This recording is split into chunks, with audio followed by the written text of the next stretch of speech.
Amnesty International, a global human rights organization that literally investigates torture, just released a 61-page digital report saying that Florida's Immigration Detention Center, Alligator Alcatraz, is committing just that. Not bad conditions, not just concerning, straight up torture! Hi everyone, if you're new, welcome. If you're not, you know what fucking time it is, bitch. It's time for the Daily Scrape. Amnesty International reported overflowing toilets leaking feces into where people sleep, lights on 24/7, cameras pointed at the toilets, insects everywhere, no clean water, garbage ass fucking food. And then there's the box, a 2x2 foot cage where people are shackled to the ground, left in the heat, and are unable to sit or move for hours. And Amnesty International says this meets the definition of torture under international law. 4 men, separately, on different occasions, described the exact same abuse. Florida refused Amnesty access into their detention center. And even though ICE is denying everything, they're providing zero evidence to defend themselves. Amnesty International even documented enforced disappearances because people were being hidden, they were unaccounted for, and their families and lawyers could not reach them. And the DeSantis administration, the ones responsible for all of this, are saying that this is all fabricated. Multiple detainees, journalists, and human rights investigators have all said the same thing. The only fabrication here is your attempt to cover all of this up. And if this is all being fabricated,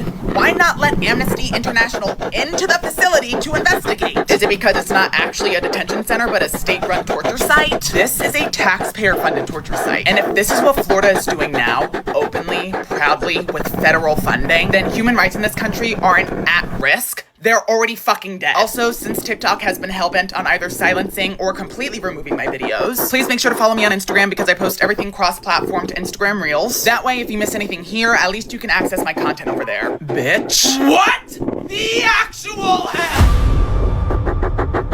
Hi everyone, if you're new, welcome. If you're not, you know what fucking time it is, bitch. It's time for the Daily Scream. America's Secretary of Defense, the man literally in charge of all of our military secrets. He's out here running World War III from a goddamn signal group chat like it's a fantasy football league. And babe, the Inspector General said he put US personnel and their mission at risk. And before anybody's like, didn't we already know this? Yes, we did. We knew Hegseth was running Pentagon operations like a toddler on meth, but here's why it's different. The Inspector General, the Pentagon's internal watchdog, just released a formal report confirming it wasn't just messy. Not a little oopsies, not a my bad. He risked troops' lives because he couldn't stop oversharing in a fucking group chat. The Inspector General literally said that he violated communication protocol. He shared info that was marked as secret. He used an unsecure personal device. And he risked US personnel and mission safety. Launch times, target windows, literally giving times when missiles were supposed to hit. So now it's kind of a whole different story. Before, it was more like, wow, this is a really embarrassing scandal and Pete Hegseth is not only stupid but completely unqualified to hold this position in government. And now it's more like, hey, we need to get Congress involved. And then, if you recall, a journalist was accidentally added to the group chat. Like this wasn't a random link they were sent. They didn't hack into the group chat. They were manually added. And the Inspector General's final recommendation, we need better training for all Department of Defense personnel.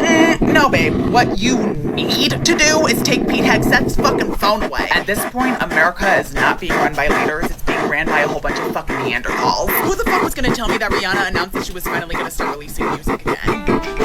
I actually don't know if she is or isn't. I'm sorry, I did make that up. But while I have your attention, Operation Olive Branch asked me if I could help people learn how to navigate their spreadsheet because it's one of the easiest ways to directly support families in Gaza. And don't worry, I'm not about to give you some Excel spreadsheet lecture. I promise this is actually really simple and easy. Operation Olive Branch is a volunteer-run group that supports perinatal families, meaning pregnant women, newborns, really young babies. And they also run a school with about 480 students and 13 volunteer teachers. They verify every family before adding them to the spreadsheet, and donations go directly to those families. Right now, one of the camps they support just flooded. Families lost what little they had, newborns were exposed to the cold, and funding, unfortunately, has been incredibly low. So this is the moment where knowing how to use the spreadsheet really matters. When you open up the spreadsheet, it's organized into categories, so it's really easy to find families based on their needs. You've got tabs like Perinatal Project, Medical/Disabled, Mutual Aid, Gazan Heroes, who are doctors and healthcare workers working directly on the front lines, Press Heroes, Gaza Educators. Now you can scroll through the sections or you can use the search bar to find situations that speak to you. For example, one of the families I I've been connected with is Dadu. Her niece, baby Linda, was born a few days ago, and right after she was born, their tent flooded. They don't get much weekly support, and this is the exact type of situation you would find in the perinatal section of the spreadsheet. Every family has a direct link to their GoFundMe or their PayPal. You click it, read their story, and you donate directly to them. Even $5 can make a difference. So if you've ever felt helpless watching everything unravel in Gaza, this is the most direct ways you can help a real verified family. The link to both Operation Olive Branch's spreadsheet and Dadu's GoFundMe is in my bio. And if you can't donate, I highly encourage you to share this video. That way, more people can at least be educated on how to use and operate the spreadsheet. Love you guys. Does anyone else feel like California loves humbling us with bills? Like every summer, my house makes me feel like I'm being slow roasted alive, and then my utility bill is like, hey,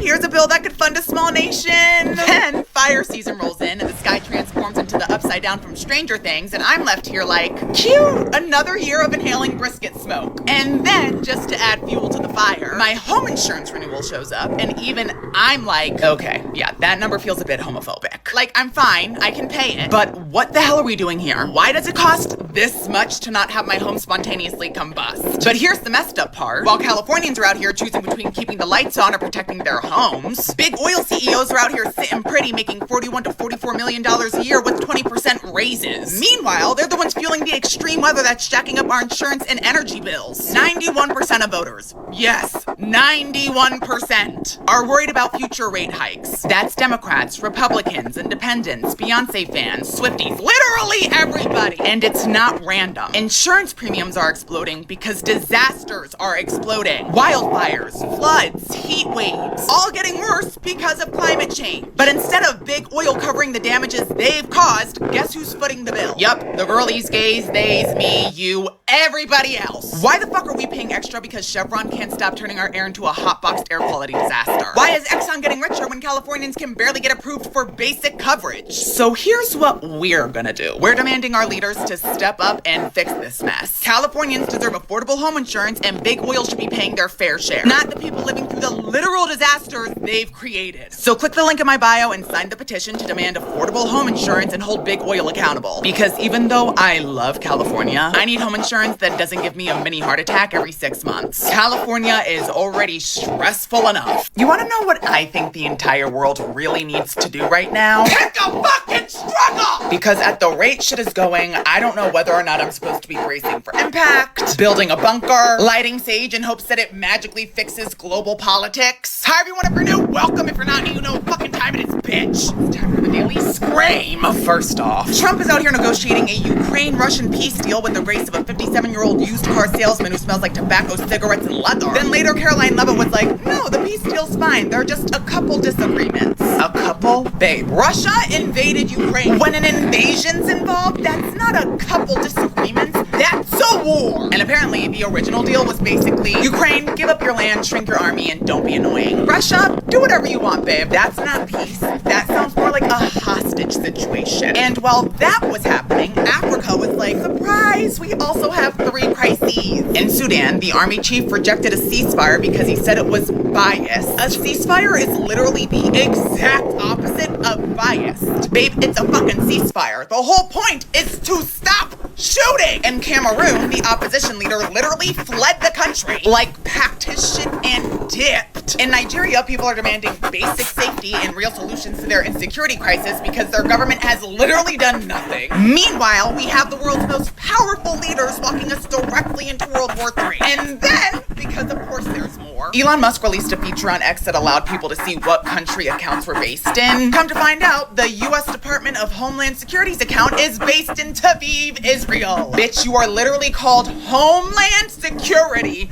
and you're not even based in your homeland. And then moments after the feature was added, Elon was like, oops, there was a glitch, and then removed the feature. So yeah, welcome to the dumpster fire that is the current state of our world. What the actual fuck is happening in this country? Because at this point, it feels like every time I blink, America finds a new way to remind me that the bar isn't just low, it's somewhere beneath the mantle. This is one of those stories that makes you realize just how fucked up and broken our system really is. A 32-year-old Chinese immigrant named Chao Fengji died in ICE custody. Not died as in he peacefully passed away in his sleep. He was found in a shower stall with a cloth cloth around his neck, and according to the autopsy, his hands and feet were tied behind him. He was hogtied in a U.S. detention center. And ICE's response to this was, we take situations like this very seriously. You do?